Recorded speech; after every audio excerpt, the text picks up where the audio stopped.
نحمدہ ونصلی علی رسولہ الکریم اما بعد فاعوذ باللہ من الشیطان الرجیم بسم اللہ الرحمن الرحیم۔ آج کل ہم دیکھتے ہیں ہمارے کہ لوگ اکثر کہتے ہیں کہ جی باہر تو بہت سکون سے رہتے ہیں، بہت خوش رہتے ہیں، گھر میں آتے ہیں تو پارا ہائی ہو جاتا ہے، لڑائی جھگڑا شروع ہو جاتا ہے، اور جو کہتے ہیں نا میٹر شارٹ ہو جاتا ہے، اور اچھی بڑی ٹینشن بن جاتی ہے، اور بالکل موڈ ہی چینج ہو جاتا ہے۔ تو کہتے ہیں جی کسی نے جادو کروا دیا، کسی نے یہ کروا دیا، وہ کروا دیا۔ اصل میں دیکھیں جی، سب سے بڑا جادو اور سب سے بڑا جو شیطانی عمل ہے نا، جو ہم لوگ اپنے اوپر خود کرواتے ہیں، وہ ہے نماز کا نہ پڑھنا۔ سب سے پہلے تو ہم یہ دیکھیں نا کہ گھر کے اندر کتنے بالغ حضرات ہیں، کتنے بالغ مرد عورت ہیں، اور کتنے ان میں سے نمازی ہیں، کتنے بے نمازی ہیں۔ جب نمازیں قضا ہو رہی ہوں گی، نمازوں کے ٹائم ہم سو رہے ہوں گے، نمازوں کے اوقات میں ہم کھیل رہے ہوں گے، ہم موبائلوں پہ لگے ہوئے ہوں گے، اور ادھر ادھر کی مصروفیات میں ہوں گے، نہ اللہ یاد، نہ اللہ کا رسول یاد، تو پھر کیسے اللہ کی رحمت ہم لوگوں کی طرف متوجہ ہوگی؟ میں اکثر یہی کہتا ہوں کہ ہر بات ہم لوگ جنات اور جادو کے کھاتے میں ڈال دیتے ہیں۔ اصل میں ہم اپنی غلطی جو ہے نا وہ تسلیم کرنے کے لیے تیار نہیں ہے نا، بس لوگوں پہ ڈالنا ہے، کسی اور پہ، جی اس پہ ہمیں شک ہے، جی اس نے کروا دیا، اس نے کروا دیا۔ آج کل عامل جو ہیں ان کا بھی یہی کام رہ گیا، بس جس عامل کے پاس چل جائیں گے وہ کہے گا جی قریبی ہے، آپ کہ ہاں ہاں جی جی بالکل قریبی ہے، ہمارا ذہن ہے بالکل ہے بھی عورت، اور کوئی جو یہ کرتی ہے وہ کرتی ہے، بس ایک دوسرے کے اوپر بلیم جو ہے نا اپنا کھاتا بھی اوروں پہ ڈالنے کی کوشش کرتے ہیں۔ اچھائیاں ساری ہم لوگوں کے لیے ہیں، برائیاں سب دوسروں کے لیے ہیں۔ تو ان چکروں میں نہیں پڑنا چاہیے، اپنی جو روزمرہ کی زندگی ہے اس کے اوپر نظر ثانی کرنی چاہیے، دیکھنا چاہیے۔ ظہر الفساد فی البر والبحر بما کسبت ایدی الناس، یہ ہمارا اپنا کیا دھرا ہوتا ہے، جو گھروں میں نحوست، بے برکتی اور یہ سارا تماشا بازی، اس کی وجہ سے ہمارا گھر جو ہے جگہ جگہ پھر تصویریں آویزہ کی ہوئی ہوتی ہیں گھروں کے اندر، ناپاکی کے مسائل، تو اس کی وجہ سے پھر ہمارے گھر جو ہیں وہ شیطان کی آماج گاہیں بن جاتی ہیں، شیاطین جنات کی، پھر گھروں میں نحوست، بے برکتی، 10 کمانے والے ہیں 10 کھانے والے ہیں پھر بھی پورا نہیں ہوتا، عجیب و غریب قسم کے معاملات پیدا ہوتے ہیں گھروں کے اندر نا، گھر بالکل جہنم کی نظیر بن کے رہ جاتا ہے۔ تو ہمارے گھروں میں جب نورانی روحانی ماحول ہوگا، قرآن پاک کی تلاوت ہوں گی، نمازوں کا ماحول ہوگا، اور اللہ اس کے رسول کی جو ہے یاد ہوگی، درود شریف کا اہتمام کیا جائے گا، ایمان اور اعمال والی زندگی ہوگی ہم لوگوں کی، تو گھر میں بھی، گھر کے باہر بھی،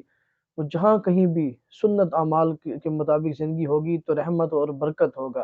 وما ارسلناک الا رحمۃ للعالمین، نبی علیہ الصلوۃ والسلام خود بھی رحمت، اور آپ علیہ الصلوۃ والسلام کے جسم مبارک سے نکلنے والا ہر عمل رحمت کا سبب ہے، جو اپنائے گا وہاں اللہ کی رحمت نازل ہوگی۔ تو اس چیز کو ہم دیکھیں، اور حضور علیہ الصلوۃ والسلام کی زندگی کو فالو کرو، روزمرہ سنت اعمال زندگی جو ہے، روزمرہ کی جو دعائیں ہیں صبح شام کی ان کو یاد کریں، چھوٹی چھوٹی دعائیں ہیں، بڑے بڑے ان کے اثر ہیں، بڑا بڑا ان کا فائدہ ہے۔ تو پھر جہاں کہیں بھی ہم پڑھیں گے وہاں اللہ کی نورانی مخلوق جو ہے، فرشتے رحمت کے، وہ نازل ہوں گے، چاہے گھر میں بیٹھے ہیں، دکان پر ہیں، باہر ہیں، جہاں کہیں بھی ہیں، تو اللہ کی پھر رحمت آئے گی، زحمت خود بخود رفع ہو جائے گی۔ تو اس کے لیے ایک عمل بھی ہے، سورہ بقرہ کے بہت سارے احادیث میں فضائل آئے ہیں سورہ بقرہ کے بارے میں، شیاطین کے لیے، جنات جادو کے لیے، اور یہ نحوست کے متعلق بھی۔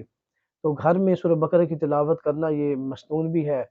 تو اس طرح کیجئے کہ کوئی گھر میں سب بھی کر سکتے ہیں، ایک بندہ بھی کر سکتا ہے، جتنی اونچی آواز سے ہو سکے سورہ بقرہ کی تلاوت کرے کسی بھی ٹائم، پھر کر اور جتنی کر سکتا ہے، روزانہ 1 مرتبہ کر لے، 2 مرتبہ، 3 مرتبہ کر لے،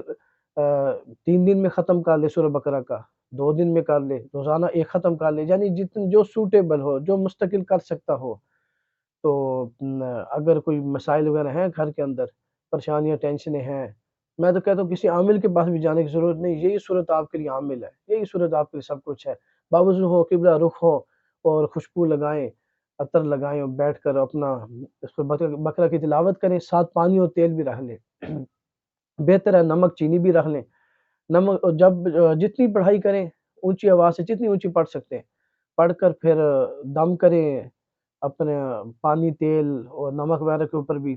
نمک اور چینی وغیرہ یہ چائے میں، کھانے وغیرہ میں استعمال کیجیے۔ تیل جو ہے گھر کے افراد سر پہ لگانے کے لیے، ناک میں لگانے کے لیے، اس کے لیے استعمال کیجیے۔ اور جو پانی ہے وہ بھی گھر میں پینے کے لیے استعمال میں لائیں،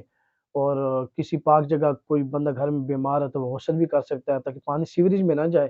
باقی چھینٹے بھی سینے پہ اور چہرے پہ مار سکتے ہیں۔ اور جب بھی وہ پانی، تیل وغیرہ، چینی وغیرہ جس برتن میں آپ نے الگ الگ رکھا ہے، ڈبوں کے اندر، بوتل کے اندر، آدھا ہو پھر اس کو دوبارہ بھر لیجیے۔ تو جب بھی تلاوت کریں، جتنی کریں سورہ بقرہ شریف کی، تو اس کے اوپر دم کیجئے اور گھر میں استعمال میں لائیے، اور گھر میں بھی جو ہے نا وہ چھڑکاؤ کی، گھر کے چاروں کونوں کے اندر چھڑکاؤ کیجئے، واش روم کے علاوہ پورے گھر میں، دیوانوں کے اوپر، مین گیٹ کے اوپر، اور کمروں میں چھڑکاؤ وغیرہ کیجئے، ہلکا ہلکا چھڑکاؤ نا، جو ایک وہ فوارہ سے ملتا ہے نا بوتل کے اوپر لگا کے، اس کے ساتھ چھڑکاؤ کر دیجئے۔ انشاءاللہ آپ دیکھیں گے مہینے کے اندر اندر ہی گھر کا ماحول، اثرات، یہ چیزیں بدلنا شروع ہو جائیں گی، اور گھر کا ماحول جو ہے نا وہ جنت نظیر، جہنم نظیر سے ہٹ کر جنت نظیر بننا شروع ہو جائے گا، اور سکون اور امن ہو جائے گا، اطمینان۔ پھر وہ بھی دیکھیں گے آپ، باہر دل نہیں لگے گا، گھر میں جو ہے نا کہ بس گھر میں ہی رہوں۔ تو اپنی دعا میں یاد رکھیے۔ السلام علیکم ورحمۃ اللہ۔